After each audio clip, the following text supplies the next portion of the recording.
ራሴን የምንከባከብበትን ሌላኛውን ልማዴን ደግሞ ዛሬ አካፍላችኋለሁ። ሰላም የማወቅ ደጉ ተከታታዮች እንዴት ናችሁ? ረዴት ነኝ። እንግዲህ በጣም ብዙ ሰዎች ራስን መንከባከብ የሚለውን ነገር ሲያስቡት ቆዳ እንክብካቤ፣ የፀጉር እንክብካቤ፣ ስፖርት መስራት፣ ጤናማ ምግብ መመገብ እና ደስታን የሚያገኙበትን ነገር ላይ ትኩረት መስጠት መስሎ ይሰማቸዋል። እነዚህ ነገሮች ሁሉ ማድረግ እጅግ መልካም ነገር ነው። ምክንያቱም ከእግዚአብሔር የተቀበልናቸውን ነገሮች በሙሉ መንከባከብ አስፈላጊ ነገር ስለሆነ፣ ነገር ግን እውነተኛና ጥልቅ የሆነው ራስን መንከባከብ ሰውነታችንን መንከባከብ ካለፈ መንፈሳችንንና ነፍሳችንን መጠበቅም እንደሆነ ደግሞ በሕይወቴ ተምሬያለሁ።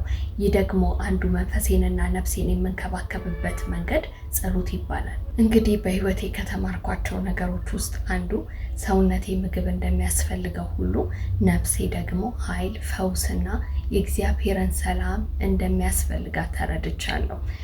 በመጽሐፍ ቅዱሴ ላይ ሳነብ በማቴዎስ 4:4 ላይ ምን ይላል?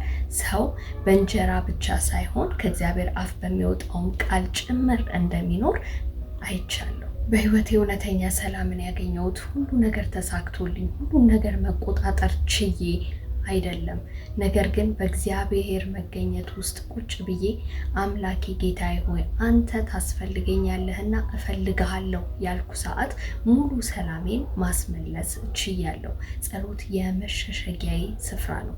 ጭንቀቴን የምጥልበት፣ ኃይል የምቀበልበት፣ ለነገ የምዘጋጅበት ትልቅ የኔና የአምላኬ የምንነጋገርበት ስፍራ ነው። እንግዲህ መጽሐፍ ቅዱሴን ከፍቼ ሳነብ በጸሎትና በጾም ሕይወቱ በጣም ከሚያስቀናኝ ሰዎች መካከል አንዱ ዳንኤል ነው። ዳንኤል ከልጅነት ጀምሮ አምላኩን የሚወድ በአምላኩ ሕግ የሚራመድ የሚጸልይ፣ የሚጾም፣ በአምላኩ ፊት የሚተጋና የአምላኩን ፊት የሚሻ ሰው ነበረ። በዛን ጊዜ የባቢሎን ንጉሥ ናቡከደነፆር ነውር የሌለባቸው ጥበበኞች፣ በእውቀት የተሞሉና መልካም የሆኑ ሰዎችን ፈለገ። ከነዛ መካከል ተመርጠው ከሄደውና በንጉሱ ቤት ከገባው ሰው መካከል አንዱ ዳንኤል ነው። ዳንኤልን ምን አስዋበው? ዳንኤልን ምን መልካም አደረገው?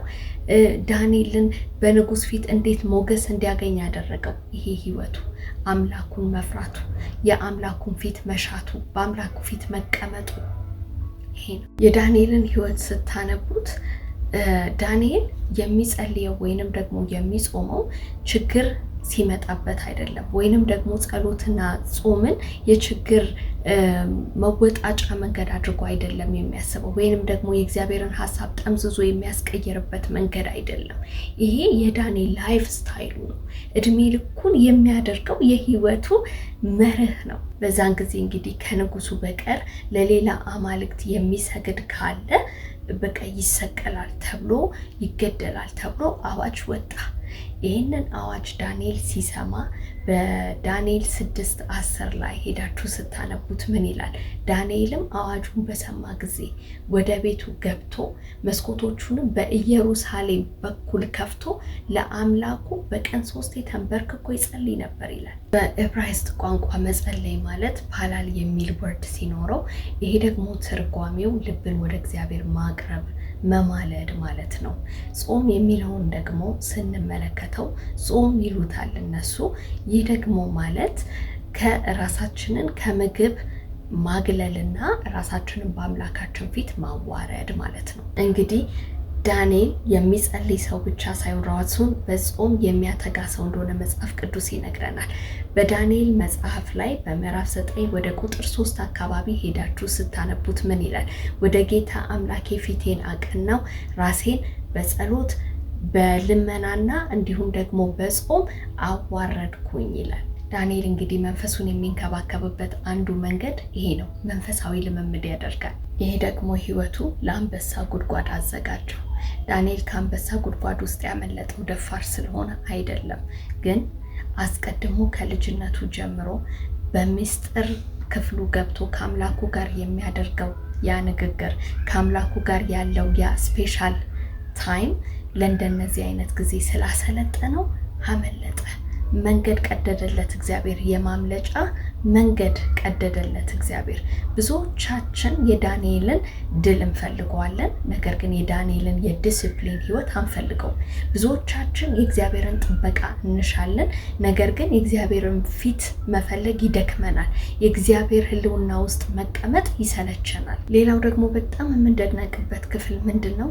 ክርስቶስ ኢየሱስ ራሱ የአምላክ ልጅ ሆኖ ሳለ ተግቶ ይጸልይ ነበር። በሉቃስ 5:16 ላይ ምን ይላል? እርሱ ግን ወደ ምድረ በዳ ስፍራዎች ወጥቶ ይጸልይ ነበር ይላል።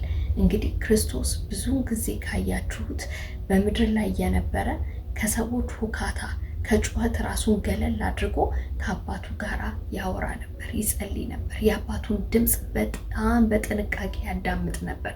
ለዛ ነው ከፊት ለፊቱ የነበረውን የመስቀል መከራ የተወጣው። እዚህ ዓለም ላይ አሁንም ቢሆን በጣም ብዙ አስፈሪ ድምጾች አሉ፣ የሚያስደነግጡ ድምጾች አሉ፣ ልባችንን የሚያዝሉ፣ ተስፋ የሚያስቆርጡ፣ እንዳንራመድ የሚያደርጉ በጣም ብዙ ነገሮች ዙሪያችንን ይዞሩታል። እኛ ግን ከነዚህ ሁሉ ነገር ገለል ብለን ራሳችንን የምንንከባከብበት መንገድ አንዱ ከአምላካችን ጋር በሚስጥር ማውራት ነው። በፊልጵስዩስ መጽሐፍ ላይ ምዕራፍ 4 ወደ ቁጥር 6 አካባቢ ምን ይላል? ጌታ ቅርብ ነው፣ በሁሉ ነገር በጸሎት በምልጃ ከምስጋና ጋራ ልመናችሁን ወደ እግዚአብሔር አስታውቁ እንጂ በአንዳች ነገር አትጨነቁ ይላል። አእምሮን ሁሉ የሚያልፍ የእግዚአብሔር ሰላም ልባችሁንና ሐሳባችሁን በክርስቶስ ኢየሱስ ይጠብቃል ተብሎ ተጽፏል። ለእኔ ጸሎት መንፈሴንና ነፍሴን የማጥብበት የማስውብበት ነው። መላ አካሌን እንደምንከባከበው ንጽህናዬን እንደምጠብቀው ሁሉ ነፍሴንም እንግዲህ በእግዚአብሔር ቃል በጸሎት ማጠብ እንዳለብኝ ህይወት አስተምሮኛል። ምንም ነገር በራሴ እንደማልችል፣ ሌላው ይቅርና ተኝቼ ካልጋ ላይ እንኳን መውረድ እንደማልችል፣ የራሴ የሆነ አቅምና ኃይል እንደሌለኝ በእያንዳንዷ ዕለት በህይወት ጉዞዬ አይቻለሁ፣ ተምሬያለሁ። ዳንኤልን በንጉስ ፊት እንዲቆም የረዳው ቤተ መንግስት ውስጥ ያስገባው ዕለት ዕለት ውበቱ እንዲጨምር ያደረገው ነገር ቢኖር ከእግዚአብሔር ጋር የነበረው ቆይታ ነው። ከእግዚአብሔር ጋር የሰው ልጅ ሲቆይ ውበቱ የእግዚአብሔር ውበት እየሆነ ይመጣል። የእግዚአብሔር ውበት እየተጋባብን ይሄዳል። እግዚአብሔር ጋር በቆየን ቁጥር ውበታችን ከውስጥ ነው እየፈለቀ የሚሄደው። በየትኛውም ስፍራ ላይ ስንቆም ተቀባይነት ይኖረናል። የትኛው መከራ ሲመጣ ልክ እንደ ዳንኤል አንበሳ ጉድጓድ ውስጥ ስንወድቅ መውጫ ቀዳዳ እግዚአብሔር ያዘጋጅልናል።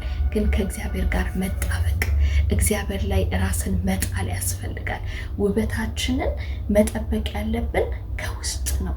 መንፈሳችን ማማር አለበት፣ ነፍሳችን ማማር አለበት። እግዚአብሔርን መፍራት ዕለት ዕለት መለማመድ ይኖርብናል። በዚህ መልእክት የምትስማሙ ሰዎች ካላችሁ ከዛሬ ጀምሮ ነፍሴንና መንፈሴንም እንከባከባለሁ እያላችሁ ጻፉልኝ። መልካም ጊዜ